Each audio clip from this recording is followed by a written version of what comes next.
স্নেহের ক্লাস 3 ছাত্রছাত্রী বন্ধুরা, আশা করি তোমার সবাই ভালো আছো। আজ আমরা যে বিষয়টি নিয়ে আলোচনা করব, ক্লাস 3 ফার্স্ট ইউনিট টেস্ট অর্থাৎ প্রথম পর্যায়ক্রমিক মূল্যায়নের বাংলার কোশ্চেন পেপার নিয়ে। তারপর সরাসরি স্ক্রিনে তোমরা ক্লাস 3 বাংলার কোশ্চেনটা দেখতে পাচ্ছ। ফুল মার্কস তোমাদের রয়েছে 20, সময় তোমাদের রয়েছে 40 মিনিট। একে দাগে রয়েছে নিচের প্রশ্নের উত্তর দাও। প্রশ্নের মান 1 করে 1 × 6 = 6। চাষির ছেলে নিজে চাষাবাদ করার কথা ভাবতে পারতো না কেন? চাষির ছেলে ছিল ভীষণ অলস প্রকৃতি। সে চিরকালই শুয়ে বসে কাটিয়েছে, তাই সে নিজে চাষাবাদ করার কথা ভাবতে পারতো না। শিকারির ঘরবাড়ির চেহারা কেমন? শিকারির ঘরবাড়ি খুব ছিমছাম পরিষ্কার ছিল। ঘরের সামনে ছোট দাওয়া ছিল। ঘরের মেঝে খুব ঠান্ডা ছিল। ডাক্তারবাবু কি প্রতিজ্ঞা করলেন ও কেন? ডাক্তারবাবু প্রতিজ্ঞা করেছিলেন যে কখনো নিজের কাজ নিজের হাতে করতে সংকুচিত হবেন না। ডাক্তারবাবু ঈশ্বরচন্দ্র বিদ্যাসাগরকে না চিনতে পেরে তাকে দিয়ে নিজের ব্যাগ বইয়েছিলেন। পরে নিজের ভুল বুঝতে পেরে প্রতিজ্ঞা করেছিলেন। ঈশ্বরচন্দ্র বিদ্যাসাগরের প্রকৃত নাম কি? ঈশ্বরচন্দ্র শর্মা। গভীর জঙ্গলে সারা রাত ফুলপরীরা কি করত? গভীর জঙ্গলে সারা রাত ফুলপরীরা হাত ধরাধরি করে নাচানাচি করত। শিশুর আকার বিষয়টি কিরূপ? শিশুর আকার বিষয়টি নানা রকম হিজিবিজি। সঠিক উত্তরটির মাথায় টিক চিহ্ন দাও। চাষির ছেলে ছিল অত্যন্ত কৃপণ, অত্যন্ত কর্মঠ, অত্যন্ত অলস, অত্যন্ত হিংসুটে, অত্যন্ত অলস।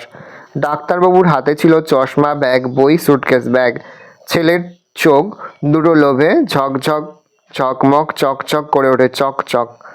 পৃথিবীর পাতা ভরা বাগানে নেমে এলো জলপরি, ফুলপরি, বনপরি, ফুলপরি। শব্দগুলো অর্থ পার্থক্য দেখাও। তয়সির তীর মানে ধনুক, আর তদের তীর মানে হচ্ছে কুল। বয়াকারে বাড়ি মানে ঘর, বয়াকারে বাড়ি মানে জল। শূন্যস্থান পূরণ করো। প্রশ্নের মান হাফ করে 1/2 × 6 = 3। নানা ড্যাশ আঁকাতে ছবি। ড্যাশে তাদের গায়ে হাত বুলিয়ে যায় আলো। সে ছিল বড় ড্যাশ দিন সুখের। অঘ্রাণ মাস ড্যাশ ঋতুর মধ্যে পড়ে হেমন্ত। চাষির ছেলের বউ ছিল খুব ড্যাশ বুদ্ধিমতী। এত সব ড্যাশ তবু মন ভরে যায় না, আঁকি। ঠিক বাক্যের পাশে হ্যাঁ আর ভুল বাক্যের পাশে না লেখো। হাফ করে 1/2 × 4 = 2। আমাকে ক্ষমা করবেন কথাটি বলেছেন কুলি হিসাবে এগিয়ে আসা ঈশ্বরচন্দ্র বিদ্যাসাগর। এটা ভুল, তাহলে আমরা না লিখব। আমরা চাষ করি আনন্দে গানটি লিখেছেন বিশ্বকবি রবীন্দ্রনাথ ঠাকুর। এটা ঠিক, তাহলে আমরা হ্যাঁ লিখব। ফুলপরীরা তাদের দেশ থেকে অনেক ফুল নিয়ে এসেছিল। ভুল, তাহলে আমরা না লিখব। সারাদিন কবিতাটি লিখেছেন সুকুমার রায়। ভুল অর্থাৎ মিথ্যা, তাহলে আমরা না লিখব। অর্থ লেখো। প্রতিজ্ঞা হচ্ছে শপথ, চমৎকার, সুন্দর। বিপরীত শব্দ উচিত, অনুচিত, সংকুচিত, প্রসারিত। বর্ণ বিশ্লেষণ। বুদ্ধিমতী বর্ষযুক্ত হর্ষযুক্ত দর্শনযুক্ত ধ যুক্ত হর্ষযুক্ত মহসন্ত যুক্ত অ যুক্ত দর্শনযুক্ত দীর্ঘই। স্টেশন দন্তসহসনযুক্ত টয়সনযুক্ত এ যুক্ত তালবসনযুক্ত অ যুক্ত ধনুষযুক্ত অ। এলোমেলো বর্ণ সাজিয়ে শব্দ তৈরি করো। প্রশ্নের মান হাফ করে 1/2 = 1। প্রথমটা হবে ছিমছাম, তারপরটা অনেক দিন।